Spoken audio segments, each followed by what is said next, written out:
जिले जनगांव के बीआरएस के सीनियर हरकियाती कायद मोहम्मद याकूब पाशा ने सुप्रीम कोर्ट की जानिब से दिल्ली शराब मामले में महरूज बीआरएस रुकन कानून साज कौंसिल की कविता की जमानत मंजूर करते हुए रिहाई की राह हमवार करने का खैर मकदम करते हुए बताया कि सुप्रीम कोर्ट के फैसले से मुल्क में कानून की बालादस्ती और अदलिया पर एतमाद बहाल हुआ है। उन्होंने बताया है कि कविता बेकसूर और मासूम है। मनी लॉन्ड्रिंग या शराब मामले में उनका कोई रोल नहीं है और न ही इस्तेगाजा को सबूत हासिल हुआ है।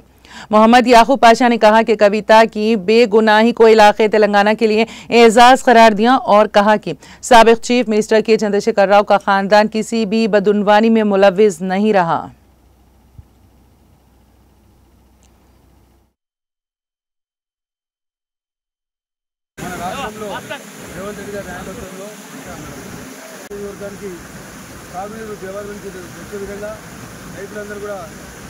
సుఖసంతతి ఉండే విధంగా నేను మంజూరు చేయించిన దాని తర్వాత వచ్చిన ప్రభుత్వం నేను మంజూరు చేసిన కాలాలు కూడా పూర్తి చేయలేదు.